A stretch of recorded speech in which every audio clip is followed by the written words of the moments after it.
de Goma parce que la dernière fois c'était en 2002 et ils avaient beaucoup souffert. Donc pour les gens de Goma, Inosbi est en train de faire un rassemblement d'argent pour les aider. Et le but de ce rassemblement, c'est d'avoir 100 000 dollars. Donc je vous proposerai d'aller à son compte. On ne vous demande pas de tout donner, mais tout le monde peut faire quelque chose selon son moyen. Et on vous remercie déjà beaucoup d'en donner quand même si vous en donnez pas beaucoup.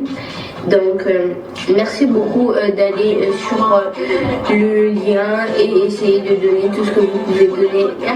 And I want to add that for the traduction, you have the traduction in the NSB video.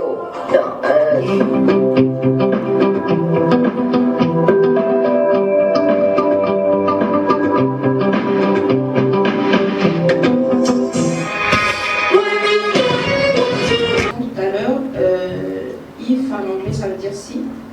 Et non seulement aux sinistrés des Goma, est-ce que vous êtes aussi en contact pour le compte de la fondation? Merci. Une troisième question, comme ça on peut le faire. Vous n'avez pas tort. C'est vrai que ces problèmes de Goma m'a touché personnellement parce que je me suis juste rappelé qu'en 2002, nous avons vécu la même chose. Et je sais ce que ça nous a fait d'être sinistrés, de perdre tout d'un coup, donc toute la famille, vous n'avez plus rien, vous ne savez plus où aller, vous ne savez plus quoi faire. Et c'est pour ça qu'effectivement, j'étais motivé. Mais aussi, n'oubliez pas, la fondation IF reste une fondation pour venir en aide à tous ceux qui sont dans les besoins dans tous les pays.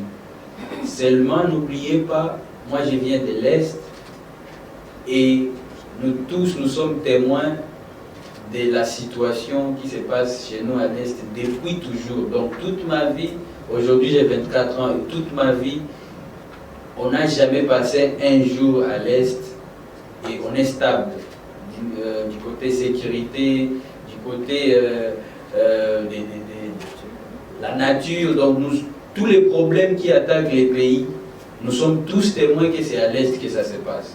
Donc c'est pas seulement parce que la situation est à Goma que j'ai voulu que la fondation réagisse rapidement, mais aussi après tout, la situation est jusque-là à Goma. Donc on ne va pas imaginer une autre situation. Pourtant déjà, même avant cette situation, la population de l'Est, que ce soit au nord Kivu, au sud Kivu, les gens souffrent depuis toujours. Donc moi, depuis ma naissance, j'ai jamais vécu une situation stable à l'Est. Et donc c'est quand même juste et responsable, en tant qu'un fils aussi de Goma, de ne pas rester insensible. Donc la situation actuelle s'est passée à Goma, et avant Goma, vous apprenez chaque jour qu'on dit des gens à Beni, qu'il y a eu des, je ne sais pas, des choses à Massissi, qu'il y a eu des... Donc, on vit dans cette situation depuis très longtemps. Et la fondation ne sait pas qu'elle va seulement se limiter à l'est du pays, mais au moins on est tous témoins que c'est à l'est où il y a beaucoup plus de problèmes. La directrice aussi va rajouter. Voilà. La BBC. Ok, je voulais juste rajouter dans le sens où, avant de lancer la fondation, effectivement, nous avons pensé à cet aspect des choses, Cathy, parce que l'artiste, n'oublions pas d'abord que c'est un artiste qui a été porté par la population. Ce n'est pas quelqu'un qui est passé dans un orchestre. Il a d'abord été voté par toute la population congolaise, d'abord. Ça, c'est la première des choses. Donc, de toute sa vie, il sera redevable envers cette population qu'il a votée, de partout. Ce n'est pas seulement à l'Est, mais partout, les gens ont contribué pour qu'il soit ce qu'il est aujourd'hui. Donc, déjà, dans sa carrière, il sera redevable envers toute la RDC.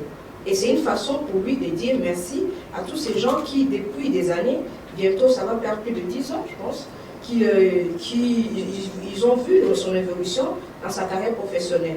Donc c'est d'abord, nous avons pensé, avant que l'éruption commence, on avait pensé au Bandundu et au Katana par exemple. Ça, c'était avant que l'éruption avant qu'il y ait l'éruption. Mais quand il y a eu cet incident, parce que il y a quand même les parents qui sont encore là, la famille qui est là. Donc, c'est des choses que l'artiste a vécues personnellement.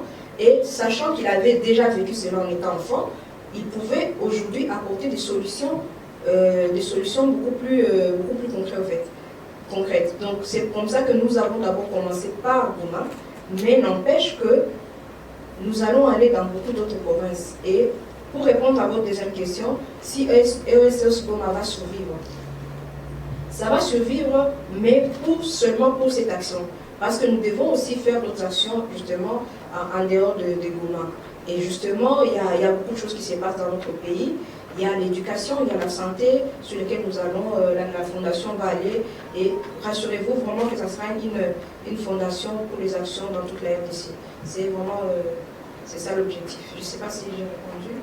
Patty, vous êtes satisfait quand même?